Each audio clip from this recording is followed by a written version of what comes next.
Episode of the Everblack Podcast is brought to you by Deathwish, Hotrods and Kustoms.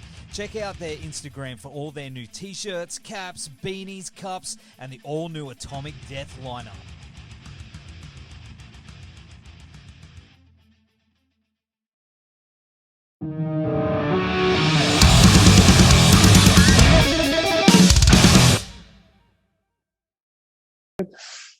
No, it's kind of.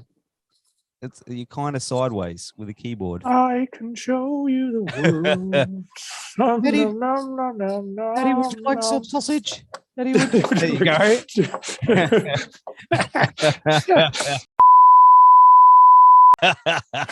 go. Awesome, bro. Well, Zach, thanks for joining us on the show, brother. How's everything going over there in Canada? How do you call Canadian and Canada? and the land of Canada, owned by the Queen, 1847. Her Majesty's people, are under strict rules to always say we are doing good, buddy guy. Ah, that's right, guy. You guys don't talk like that, though, really. I must dip my arm in the pudding. Yeah. As is tradition. Of course, the new Skullfist album, Paid in Full, has just come out. And this thing fucking rips, dude. It's like catchy, heavy. It's triumphant. You know, how was it writing it, during the dark times during the Empire? Well, it was really easy because I stole most of the riffs from obscure metal bands in the 80s. So, I mean, I don't shit was easy. That, I'm not picking that, though. I just go on YouTube and type in old bands with only one demo. And then steal the good songs, and then here we are. Hey, no, I wrote it before the pandemic. Eh? Oh, okay, wow. Yeah, it was like I finished writing it in like 2019. Yeah. So, and we recorded the music at the beginning of 2020 in like February, and we were actually talking about. We're like, oh, there's some virus going around, and I was like, yeah, who cares? Like, it's not going to do anything. It's going to be another SARS. And as you can see, I was right. Man, it's brutal. I had it a couple of weeks ago, and I lost a whole week. Dude, see that? Like, that's what I'm saying. It's like, I don't want to fucking get sick, dude. Like, I'm not a fucking poster boy for physical health here, man. Like, I smoked and drank my whole 20s. Yeah. That's why I canceled that tour, eh? I was like, man, I don't want to deal with that shit. It's pretty full on, man. It's pretty full on. I got a gig this week. Yeah, like, and some dudes get it hard, and some dudes don't, right? Yeah. I've had heaps of people go, I just had a sniffle, and other people just got slammed. But, the title, is that in reference to, paying your dues and the music you've seen over the years and reflecting on where you are now and how far you've come? Or am I just way off that? I would assume I haven't come very far, actually, to be honest. I'm still sitting in my basement, man. Like, I don't know, man. You got signed to Atomic Fire Records, man. That's pretty. Yeah, but every new band, every new label that starts, this is what I always say: is that every new label starts, and they have their big bands, right? The Sugas, and Sonata Fires, and Sonata Arctica, and then they always need some shitty bands to fill the roster, right? Come on, dude. And then they call, and they're like, "Hey, Skullfist." No, the title was more fucking just about my own shit, just kind of being like, you know what, you guys can all go to hell. But I mean, there seems like there's a bit of a positive message under all that, about overcoming adversity and proving your worth, and I think I think it's like proving it to yourself, just being like, fucking fuck this, I'm gonna do my thing, and you, like I said, you all can eat it. Yeah. I mean, right now, especially with everything starting to open up again, and I guess a lot of bands that hadn't played in a while are starting to find their feet again and trying to. Feels like a lot I've spoken to, like they're like, man, especially locally, they're like, I feel like I'm starting again. I'm like, you know what I mean, trying to get things happening again, and probably, man, yeah, I probably pissed my pants the first gig I played there. Who knows? You'd be, I reckon you'd be. Have you played in a while? No, we haven't played in years, probably 2.5 years or something like that. Oh man, that's kind of weird. I honestly, I didn't really notice. Like, I like it. I kind of hate touring anyway, so it's like I'm enjoying it, but I feel like you kind of have to, man. Like, you can't you know, like I would wish I could get away with just hiding in the bush, you know. But I know that, you know, 20 retard or sorry, dumbass me in my 20s would be pissed off at me, you know. Yeah, but I know a lot of dudes like that. They just want to write albums and shred. They don't like touring. They don't like being Yeah, I mean, I don't like it's pain, you know. Depends, right? Yeah. Right. It's like if you like drinking and hanging out with people, then it's the best time in the world, man. Yeah. Like then you couldn't ask for anything more. Yeah, but I mean, you know, you've got that musical songwriting ability where you want to just keep writing, I guess. Like this album, I can't stop raving about it, dude. Like it's really fucking good. And like your voice on it is incredible. You've got such an amazing range, dude. And it really shows.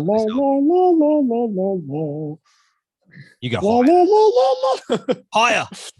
You go, yeah, there's, yeah, no, there's I can't do it, man. I got to squeeze my nuts a little bit first. But I mean, where did that begin as a vocalist? Like, do you remember when you started to really cut your teeth there? Oh man, singing has always been a huge pain in the ass for me. Like generally, like I don't really have a high singing voice. I do now. I force it. You know what I mean? Yeah.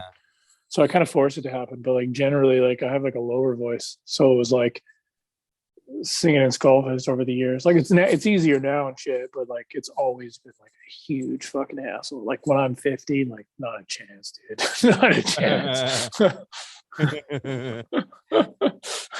But I mean, like the traditional metal, you know, style is I'm seeing it everywhere. It's really starting to gain traction again. You know, we went through years of like, you know, last 20 years was like the new metal thing. Then it was the metalcore thing and the hardcore thing. But kids these days, and it warms my old man heart to see them, you know, getting into like old school shit. You know what I mean? And are you seeing that over there as well? And is that, you know, have you noticed it with the band?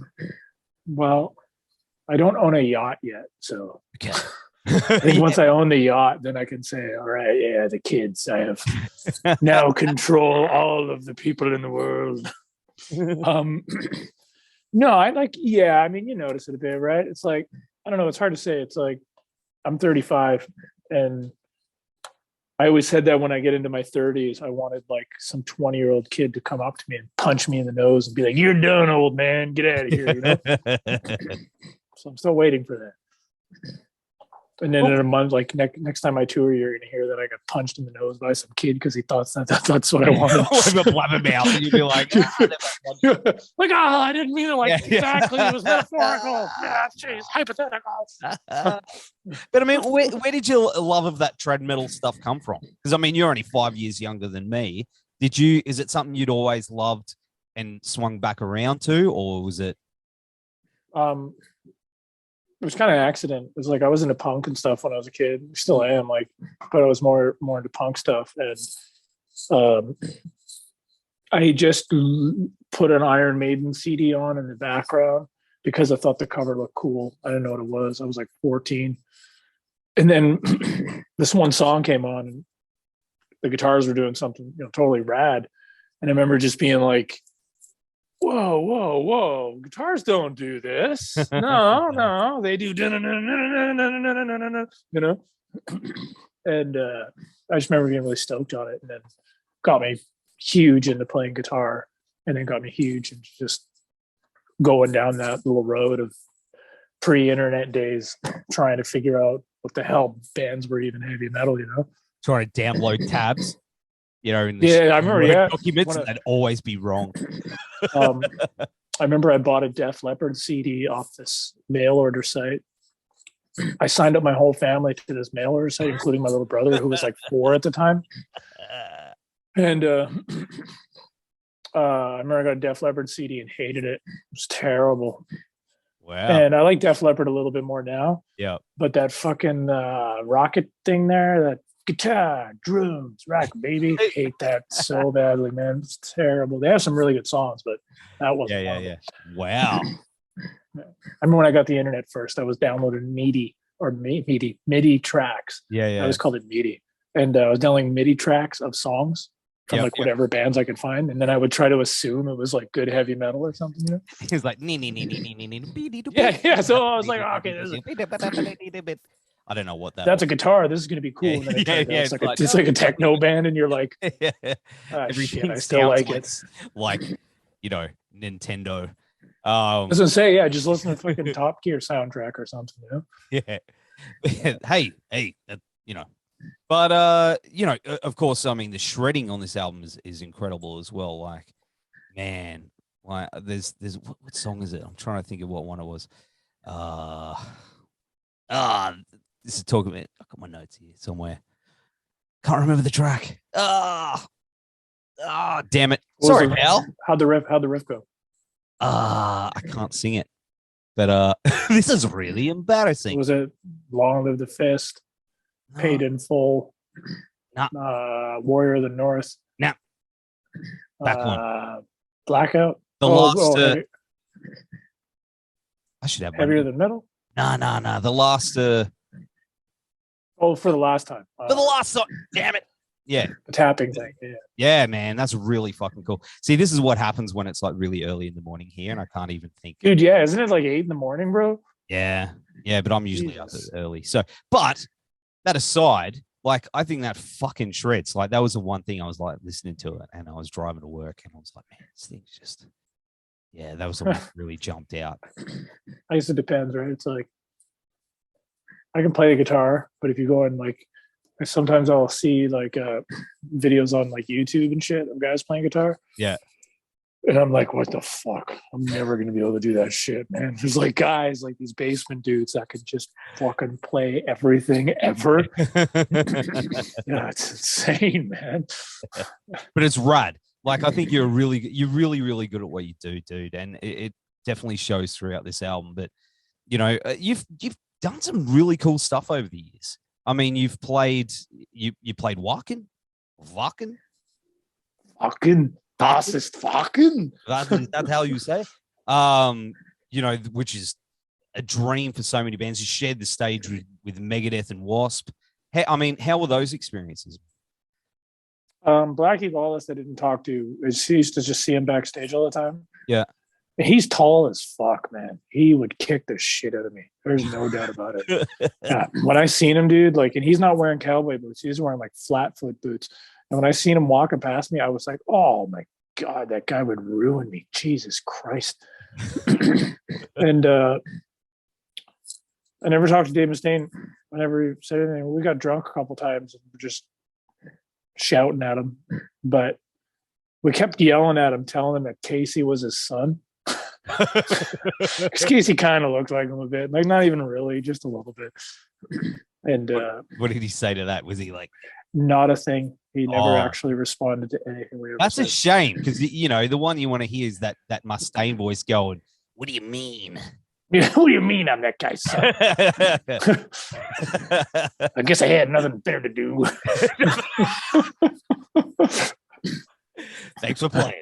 I think, but I mean, we were pretty obnoxious. Like, this was in our mid-20s, and like, I kind of don't blame them. Like, we were really obnoxious. We were like, easily the loudest, most ridiculous guys in everything that we did. We were just, that's bad. Yeah. I'm sure there's a lot of people who are like, yeah, those guys are complete idiots, and I don't blame them for saying that.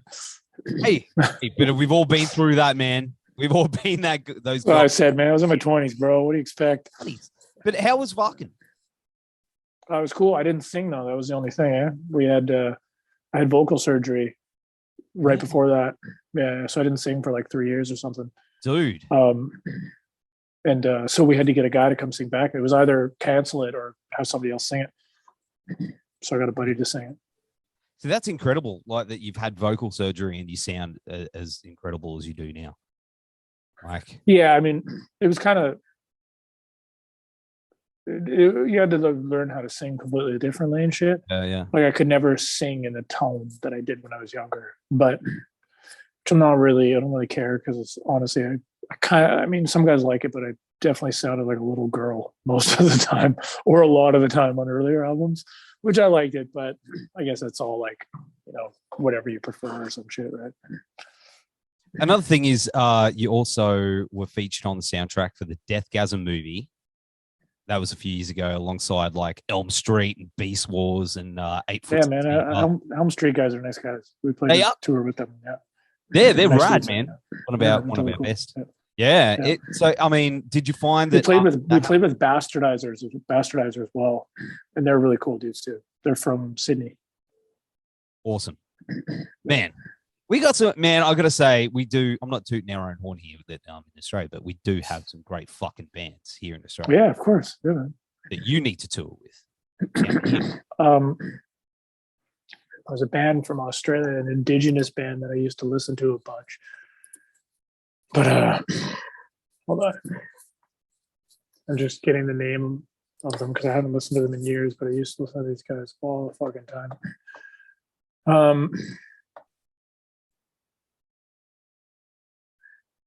What the hell is it?